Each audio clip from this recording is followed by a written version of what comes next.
yesterday, I know you were doing a show, but I had Tim McCarn on yesterday. The guy, it's the first in-depth conversation I had with him. It went an hour and a half.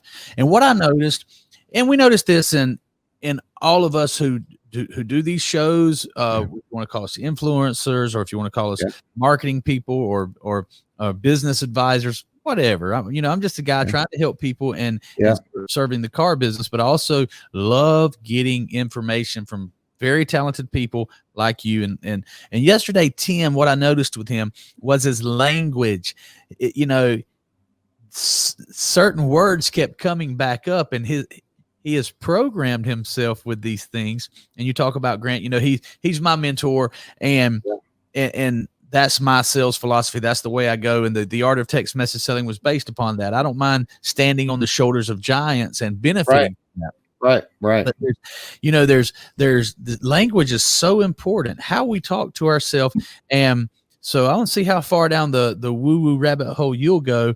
Tell me about self-talk and about programming your mind and getting from it. Dude, first off, I am probably the most woo-woo person you're ever going to have on the show. Really? Okay. Yeah. Oh, yeah. I look, a little over 17 years ago, I was sober about a year, and somebody said to me, you need to start meditating. And I said, that's not in the Bible. It's gonna be good. Stay tuned. Keep 5 stars by this Smith. This is going to be one of those clips that we roll on other media. So let's go. Yeah. So I said, that's not that I like, and actually it is. It's written in that Jesus meditated for 40 days and 40 nights in the desert. And I said, okay, I'll check this out. And so I have, and I did, I started meditating every single morning, first thing every morning. And I write down my goals, and I don't do it every day. I'm not that disciplined, but I'm pretty dang disciplined. And I write down goals. I write down positive affirmations. I don't know if you know who Damien Boudreau is. Do you know Damien? He's in the car business. No. He grew up with Grant over in Lake Charles. He's a great man, great man, sales trainer. He works with Ali Rita. They do some training stuff together. But anyway, so Damien's huge on. He says, Ken, do you ever write down positive affirmations? And I'm like, yeah, sure, yeah, about 5 times a year probably. He goes, what I want you to do is get a piece of paper out and write down 60 positive affirmations about yourself, and they have to all be pronouns. They can't be, or they have to be adjectives, not adverbs. And I'm like, okay. So anyway, I got to about number 14, and I was like, I'm good, man. What else positive can? So when I write those things down and then I meditate on them, and I'm literally remapping my brain. I'm remapping my. Look, I grew up in a violent household with a lot of alcohol and drugs when I was a kid, and it was violent. And so you don't come out of that. And I mean, normally you end up in prison or dead. And for me, I was like, I don't want to die and I don't want to go to prison. So what can I do? I had to learn how to remap my mind, man, and reframe all that stuff.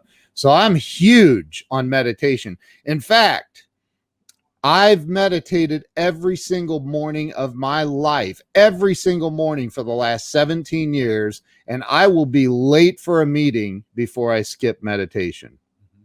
And man, you say you're not disciplined, but then you say that, so that's if you're meditating and you're remapping your brain, you're reprogramming yourself from the terrible information, because we have good information and we have bad information. That's right. Yep. And if you were in a violent alcoholic family, then you were getting tons of bad information. Yeah. There's so many similarities to your story and mine. I saw so much terrible stuff. I got some terrible information early in my life, and and it stuck with me for a long time. When I started my quest of reading, I read Bob Proctor. Are you familiar with Bob? Okay. So let me tell you how this old man changed my life, and I think I'm gonna get woo woo in that. I love it. I think I'm more woo woo than you, so I'm gonna go down this rabbit hole, man. You think you're more woo woo than me? I'm about to prove it to you. So, let's go, man. I love this. This clip is this is the one that's going to get the most views. This is going to get the most ridicule for Billy, but I don't care because I got a man in front of me right now and that thinks like I think. And I'll even go down the where one or two are gathered together, the Spirit will be in the midst of you. Amen. So I'm walking in the Spirit right now. Let me tell you how an old man named Bob Proctor changed my life. And I'm going to say that he was a vessel, that the capital U, the universe, changed my life when I came across a video of him talking about repetition and talking about positive affirmations and talking about this is how you change your life. You need to tell yourself, I don't know 60, I've never written down 60 positive affirmations, but I've written down one thousands of times. And I've gone on trips. I'm talking about like 2, 3, 4 hour trips where half of the trip I made myself hoarse because I was repeating to myself. I am so happy and grateful that money comes to me in increasing quantities through multiple sources on a continuous basis. I am so happy and grateful that money comes to me in increasing quantities through multiple sources on a continuous basis. So when you do that 20,000 and 30,000 times, your mind, your subconscious mind does not know the difference between the fact and a lie. And it is going to give you, you're putting that information out into the universe, onto fertile ground, and it is going to produce what you put out there. And that specific meditation affirmation that I've done thousands and thousands of times came true in my life. Dude, so I do the same thing, man. I do the same exact thing. I'm telling you, man, that is freaking awesome. I love that because I literally preach this, man. I preach this. I coach people, and one of the things I try to get people to focus on is that, man, you've got to get a mantra. You have to have, and I'll do that in meditation as I'm starting my meditation. I'll do that mantra out loud. I'll do that.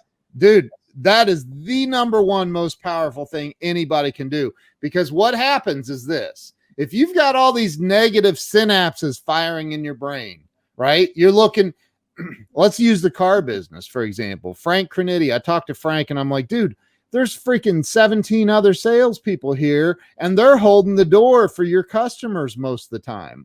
And they literally are. Hey, I'm here to see Frank. I'm here to see Frank. I'm like, why are you so much different? He goes, man, I don't stand around the water cooler. I don't talk about sports. I don't talk about what I heard on the news. I come in and I focus on what can I do to help my customers. And he has this thing constantly playing in his head. And it's exactly what you just said, man. It's exactly what, and there's not many car salesmen making $1 million a year. Right. Yeah, absolutely. It's the difference, man. It's the difference maker. You have to get your mind back, into positive, and you're going to get it back. The whole reaping and sowing. Tim McCarn talked about that yesterday. So if you're watching this show and you have some positive affirmations, we want to hear them. So if you will, put your positive affirmation in the comments right here. And I'm so amazed that I have my friend Ken, that we have so many similarities and we share these common beliefs. I think that the universe has a way of putting us together. So I'm going to tell you one more positive affirmation that is a self-fulfilling prophecy. Tim told us yesterday that life and death are in the power of the tongue, right? So I'm going to give you another. This is for people who may be, now I'm not a doctor. This is not a treatment. This is just something that I do. I'll say it like this because I don't want to cross into the medical thing. If you're feeling down, here is a affirmation that will absolutely change your life. That's a more powerful statement than anything medical anyway.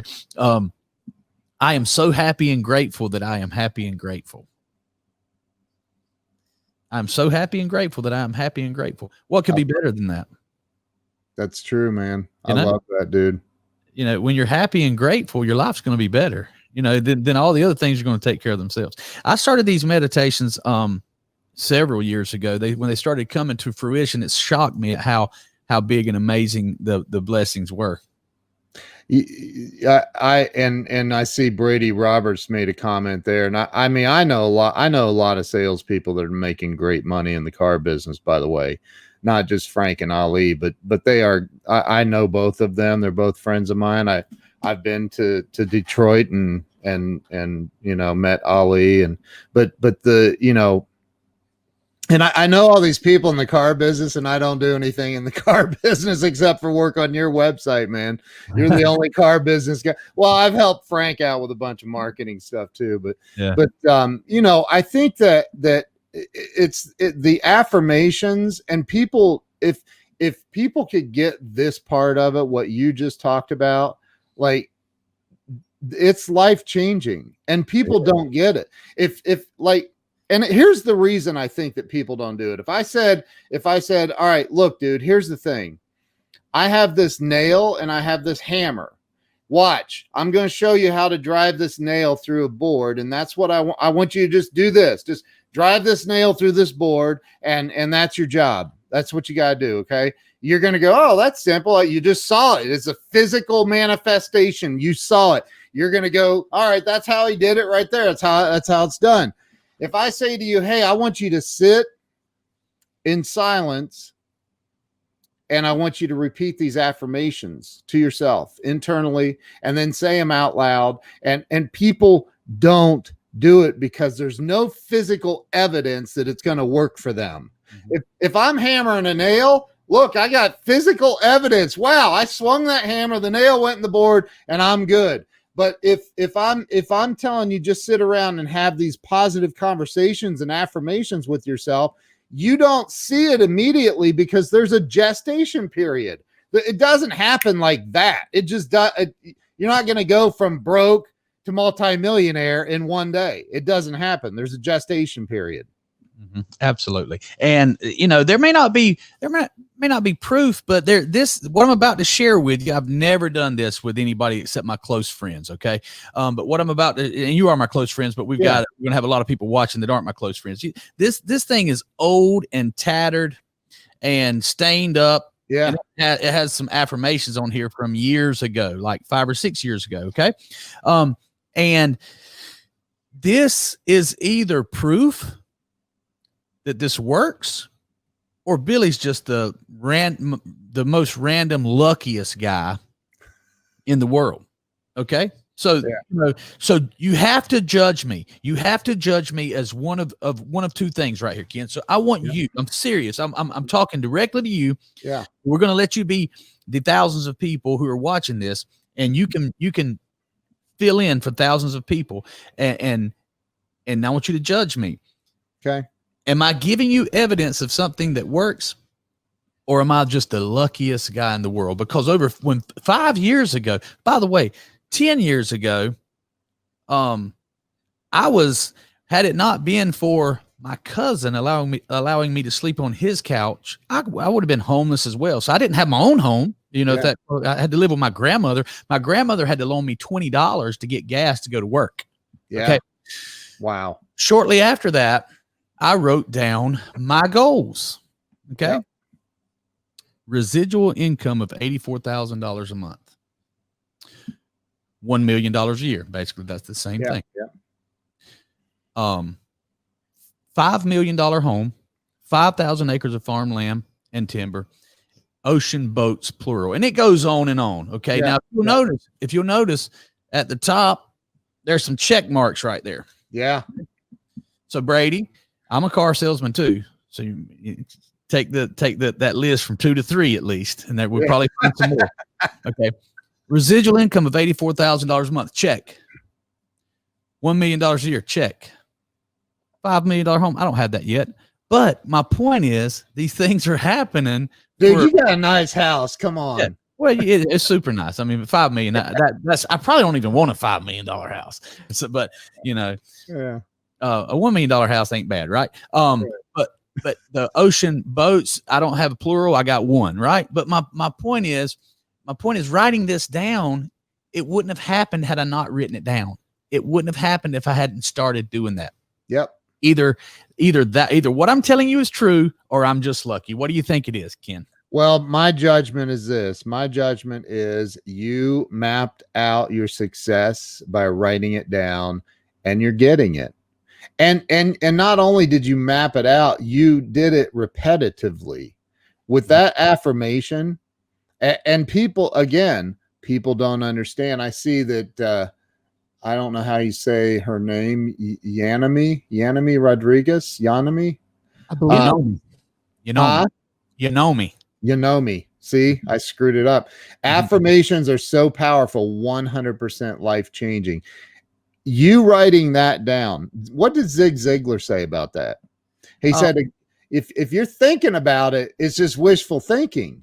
Right. Okay. It's just wishful thinking. Yeah. It's not a goal until it's written down. Very, very true. Very true. And I'm just going to go on. I'm going to read one more line, then I want Smith to read us some of the comments. Definiteness. Say it for me, Smith. Definiteness of purpose. Okay. So you got to be definite in your purpose, right? So that's the difference. Is everybody hears these things. I'm crazy enough to believe them and do them. Yeah. So I think being crazy is very important. Being just crazy enough to do this. Smith is eager to say something. He's chomping at. What is it, Smith? I just wanted to ask, but before we move on to comments or CSI, do you guys ever do something closer to, Eastern meditation, mindfulness, just watching where the mind goes? I think that's what he does every morning. Every morning. Isn't that right, Ken? Absolutely, it is. I've studied. There's this will get a few people riled up, but I've heard this this woman named Pema Chodron, Chodron. She's a Buddhist monk. She's hilarious, and she does some YouTube videos I happened across years ago. And she's like, look, when you meditate in your mind, and she literally says these words exactly like this: shit is going to hit the fan. Mm-hmm. And she said, and you're going to watch the tiger start running. And the tiger meaning your mind, your thoughts. They're going to run like crazy when you're meditating. And I'm like, that's true. That's true. Because I wrote in my book that I used to wake up every morning to the judge, jury, and executioners. Like they were all waiting to kill me. They didn't want me to get out of bed because I had this negative mindset, this thing that what you talked about, Billy, the programming, the bad data and information that was put into me. I was still trying to function as an adult with that bad information, and you got to reprogram it. So anyway, yes, I do that. Sorry, I do, Smith. Yeah, and Smith, to answer your question, I hope other people have questions like this too. And listen, guys, let me go ahead and put this disclaimer out there. I'm not giving anybody any. I'm not speaking from a place of authority. I'm a human being giving my opinion, and you can disagree. You can judge me even. I'm just telling you from personal experience that these things are true, and they're true according to Billy. Take that for what it's worth, according to Billy. But when I started studying Smith, I was about 33 years old, and I had some terrible information. I had spent my teenage years being rebellious, and then I 10x that in my 20s. So when I got to 33, I woke up one day, and I've been doing a lot of things I wasn't proud of as well. And I had a conversation with myself, and I said, this ain't me. This ain't me. So I was 32 or something like that. And so in order to get my body and mind back in shape, I decided, you know what? I'm going to be an MMA fighter. So I just immediately the next day started training, and I had some experience boxing and things like that, and wrestling with the wrestlers, even though I wasn't on the wrestling team. So we started training jiu-jitsu, started training MMA, and did some cage fights and stuff like that. So that you have to have your mind right and do some positive things to do that. But I started reading. I'd already started reading. It was I had heard someone else say that the top CEO reads a book a week. So I'd already started doing that. And then about 9 years ago, I met Grant, and he said the same thing. And I said, you know what? This guy, I'm gonna follow this guy on this. I'm careful who I take my information from. So I started reading, man, and I've read every Eastern meditation book. I mean, I've gone deep. And it absolutely makes a difference when you can still your mind. Still, Still. Yeah. My southern, I didn't want to say steal. When you can still, say it for me, Ken. Say it with that Midwestern. Still. Okay. Yeah, Still, like a moonshine still. And I have something to add to that. Go ahead. Come on, no, bring it. Well, I've studied and read every single book that Dr. Wayne Dyer ever put out. And he's the greatest spiritual teacher I've ever known. And he says the magic in music exists in that silence between the notes. Mm-hmm. And or the beauty in music exists. It's that silence between the notes. Well, I wrote a chapter on this in my book called Look Inside. That's the name of the chapter in my book. And it's all about going inside and meditating. The gifts, all the answers to everything that we seek, everything that we desire is right there underneath our xiphoid process, right there in the center of the chest. And that's where I believe God lives in each and every one of us. So if you want the answers to everything that's troubling you, you want the answers to whatever it is, they exist in you. Jesus said that. Yeah, absolutely. And I try to limit my talks on politics and religion. I fail at limiting myself. But man, you opened it up. Dude, let's talk about it. I'm good. Let's roll. I don't get very many chances to have this type of conversation with someone as intelligent as you are in this area. So man, look, I've studied maybe not all of Wayne Dyer stuff, but I know Wayne Dyer. I've studied under Wayne Dyer. Yeah. I studied his early tapes. So I want to tell you a story about Wayne Dyer. And look, man, Wayne Dyer, Deepak Chopra, I went way down the rabbit hole, buddy. I mean, really you can't read a book a week. You run out of things to read. Yeah. If you're trying to read something that's enlightening and helpful. Yeah. Okay. Then you're going to have to read them all.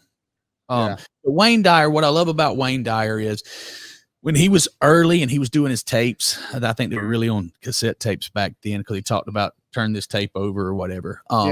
He was talking about I won't call it an enlightened person, but I can't remember someone who was living well, someone who was in tune or whatever. Yeah. And I was watching it and I was like, you know what? This guy is talking about the ego and I could see, I won't call them mistakes, right? I can't judge Wayne Dyer in that way. But my point of this is he put it out there for everybody to see, just like Grant has. Grant's put everything out there, even back when his studio looked like mine, with the thing behind it would be falling. He put it out there and he showed the growth. Yep. Wayne Dyer showed the growth in his last book. See, it's going to prove I know that I actually studied this guy is I see clearly now. So, the whole thing is about being on a path. And he talks about, because he had some tragedy later in his life and some things that really shook up. Like, okay, so I think Dr. Wayne Dyer said this, so I'm not judging him, but he said he thought he had everything figured out. He thought he love and relationships and all this figured out, and he lost his love of his life. Like she left him. And so all this here he's been teaching and helping all these people. And then it's like, oh my God, do I even know what I'm talking about? Yeah. But he found what you said, he found that center and he was able to write his final book before he died. I see clearly now. So anyway. Yeah. A client of mine, this very spiritual, which I don't know that I like that. We're all very spiritual. Just some of us are aware of it and some of us aren't. But this guy that really focuses on being in touch with the spirit world or his spiritual side has this sign hanging in his office, and it says, "You're either living a life of humility or you're headed for one." Yeah, dude, did that give you chills? Because every time I say it I get chills. Dude, I have been I don't want to say wealthy, but I've been rich as hell and had all the toys, everything, and then lost it all and became homeless. Right. Yeah. So like, and I think that's probably the biggest fear everybody has once they start accumulating some wealth and money is like, oh shit, now how do I keep it? How do I not, but like when you have everything that you could ever imagine and you can buy anything you want for the most part. I couldn't buy a jet, but I didn't need to buy a jet. The way I saw it is Delta worked just fine, but when you can buy anything you want and you can pretty much have anything you want, it's like, well, what's next? What's left? Well, what's left is now you go out and you help the world. And if you're not in the right place mentally, emotionally, and spiritually to actually go out and deliver on that, well, I don't think you're going to keep it. And that's one of the things I see about Grant. I see about Tony Robbins. I see about the greats of the world. They literally are doing things to actually help other people. And did you saw Grant was on my live stream the other night? Did you see that? Yeah, I did. Like, it's insane, and so the more that I focus on giving back to the world, and this sounds like a cliche, and you already know this, man. This is for the listeners. The more that I focus on giving, you can't outgive God. Let me just say that, right? And or whatever you call your higher power, the more that you do to give to other people, it comes back tenfold, man. It's not a joke. It's not a lie. It's the truth. Yeah. That's the whole theory of the whole principle of give, that Grant teaches us in sales, and it works. Grant I had a sales team of 6 people one time, and he did a virtual sales meeting at 8:00 in the morning, prime time. Grant could say, "Hey, Jared, get me a Rick Hendrick store on the line that has 100 salespeople. Get me one of the a Lithia store. Get the Lithia manager." He could have 100 people, probably 500 any morning. 6 people and a couple managers. Yeah, gave me 45 minutes one day. You know what I'm saying? I get it. It's crazy. He could have gotten on anybody else's live stream, but he got on mine, and I was like, "Damn, wow, yeah, the dude is he's legit, man." Yeah, he is a giver. So we could dive on down the hole of Eckhart Tolle and some more people with stuff. I love Eckhart Tolle, man. The power of now. Yes, absolutely. It's a real thing. Everything happens now. Right now. Now is all we have. But looking back over time, I want to say this, since Smith asked a very intelligent question about mindfulness. Tolle teaches that's the wrong term, mindfulness, because you want to get out of your mind. You want to be aware of your mind, but you don't want to be mindful. You want to be out of your mind. Well, I'm already out of my mind.